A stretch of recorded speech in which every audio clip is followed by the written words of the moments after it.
Bagalkot ward MEI ಬಡಾವಣೆಯಲ್ಲಿನ ಕುಂದುಕೊರತೆಗಳನ್ನು ಬಗೆಹರಿಸಲು ಎಲ್ಲ ವಿಭಾಗದ ಅಧಿಕಾರಿಗಳೊಂದಿಗೆ ಸ್ಥಳಕ್ಕೆ ಭೇಟಿ ಕೊಟ್ಟು ಸಮಸ್ಯೆಗಳಿಗೆ ಸೂಕ್ತ ಕ್ರಮ ವಹಿಸಬೇಕು ಅಂತ ಅಧಿಕಾರಿಗಳಿಗೆ ಶಾಸಕ ಎಸ್ ಮುನಿರಾಜು ಸೂಚನೆ ಕೊಟ್ಟಿದ್ದಾರೆ.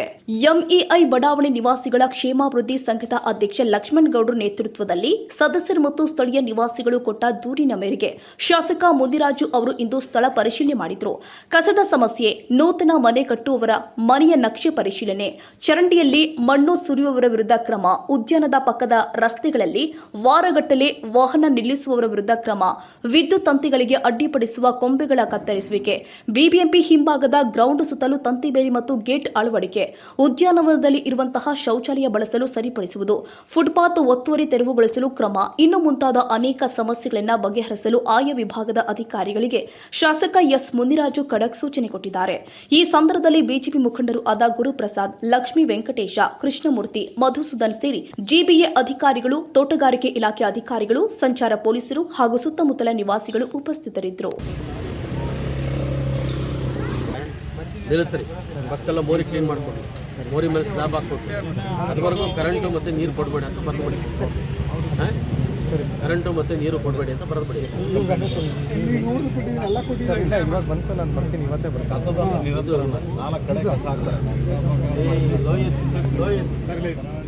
ಕಸದ್ದು ನೋಡ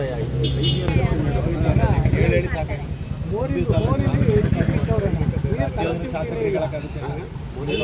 ಒಳಗಡೆ ಕಿಸಿ ಇಟ್ಬಿಟ್ಟಾರೆ, ಕಂಬ ಕಟ್ಟಿ ಆ ನೀರು ಬ್ಲಾಕ್ ಆಗ್ಬಿಟ್ಟಿದೆ. ಒಂದು ಮೋರಿ ಮಾಡ್ತೀವಿ ಅಂತ 6 ವರ್ಷದಿಂದ ಹೇಳ್ತಾವ್ರೆ. ಮಳೆಗಾಲ ಸುಮ್ಮನೆ ನೀರು ನಿಂತ್ಕೊಳ್ಳುತ್ತೆ, ಈ ಕಡೆ ಬರೋದೇ ಇಲ್ಲ. ಅದೇ ಆ ಮೋರಿ ಟಿಸಿ ಹಾಕ್ಬಿಟ್ಟು ಸರ್ ಎಮರ್ಜೆನ್ಸಿಗೆ ಈಗ ಈ ಕಡೆ ಎಲ್ಲ ಲೈಟ್ಗಳದ್ದು ಯಾರೋ ಲೈಟ್ ಪ್ರಾಬ್ಲಮ್ ಗಿಡ ಎಲ್ಲ ಸ್ವಲ್ಪ ಕಟ್ ಮಾಡಬೇಕು. ಅದು ಲೈಟಲ್ಲಿ ಅದೇ ಸರ್, ಹೀಗೆ ರೆಗ್ಯುಲರ್ ಇದು ಕ್ಲೀನ್ ಇತ್ತು ಸರ್, ಸರ್ ಪಾರ್ಕು ಇವೆಲ್ಲ ಕ್ಲೀನ್ ಇತ್ತು. ಅಲ್ಲಿ ಇರೋದು ಒಳಗಡೆ ಓಡಾಡೋಕ್ಕೆ ಚೆನ್ನಾಗಿದೆ.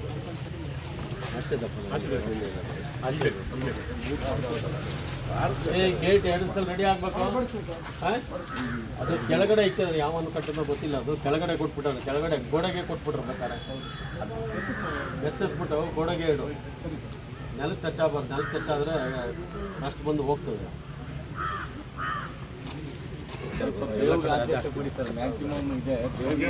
ನಾವು ಹೊಂಗೆ ಬೇವು, ಹೌದು ಸರ್, ಅದಕ್ಕೆ ಜಾಸ್ತಿ ಆದ್ಯತೆ ಕೊಡ್ತಾರೆ. ಹೋಟೆಲಂತೂ ಬೇವು ಮರ ಕಾಣ್ತಾನೆ ಇಲ್ಲ ಸರ್. ಹಾಕ್ಸನ್ ಬನ್ನಿ.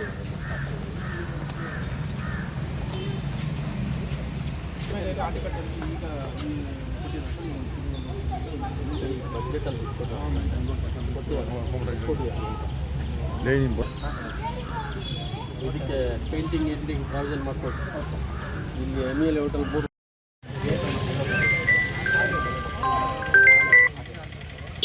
ಯಾರೋ ಪಾರ್ಕ್ ನಾನು ಕಟ್ಕೊಂಡ್ಬಿಡ್ತೀನಿ ತಲೆಗೆ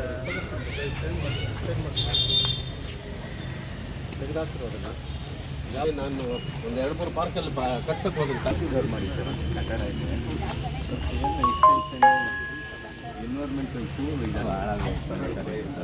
ರೋಡಲ್ಲೇ ಕೊಡಬೇಕು. ಕೆಳಗಡೆ ಕೊಟ್ಟರೆ ಫಸ್ಟ್ ಹಿಡಿದು ಹೋಗ್ಬಿಡ್ತದೆ. ಈ ಕಡೆ ಬನ್ನಿ ಸರ್, ಒಂದು ಇದನ್ನು ರೆಡಿ ಮಾಡಬೇಕು. 3 ದಿವಸ ರೆಡಿ ಆಗಬೇಕು ಮಾಡಿ. ಅದು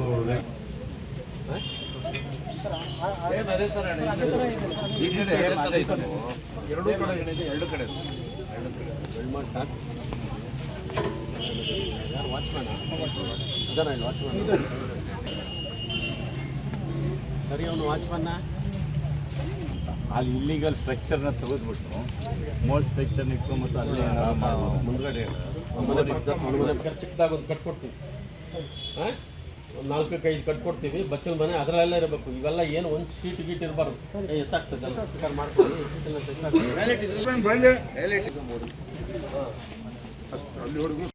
ಬಿಎನ್ಆರ್ ಪಬ್ಲಿಕ್ ಸ್ಕೂಲ್ ಎಸ್ಎಸ್ಎಲ್ಸಿ ಫಲಿತಾಂಶದಲ್ಲಿ ಭಾವನಾ ಟಿಎಸ್ 625ಕ್ಕೆ 625 ಅಂಕಗಳನ್ನು ಗಳಿಸುವ ಮೂಲಕ ರಾಜ್ಯಕ್ಕೆ ಪ್ರಥಮ ರ್ಯಾಂಕ್ ಪಡೆದ ಶಾಲೆ ಎಂಬ ಹೆಗ್ಗಳಿಕೆಗೆ ಭಾಜನವಾಗಿದೆ.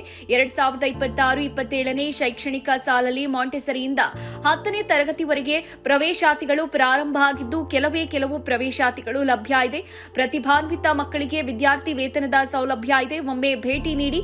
BNR public school, Babanna layout, Mallasandra, T Dasarahalli, Bengaluru.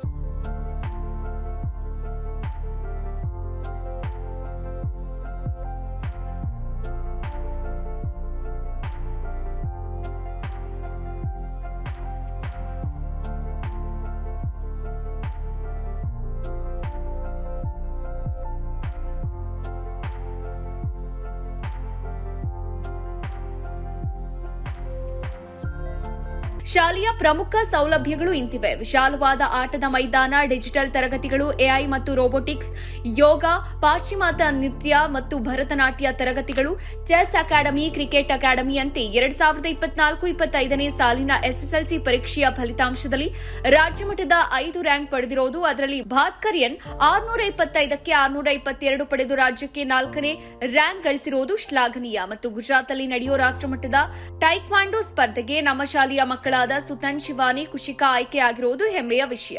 BNR ಶಾಲೆ ಗುಣಾತ್ಮಕ ಶಿಕ್ಷಣವನ್ನ ನೀಡುವಲ್ಲಿ ಯಶಸ್ವಿಯಾಗಿದೆ.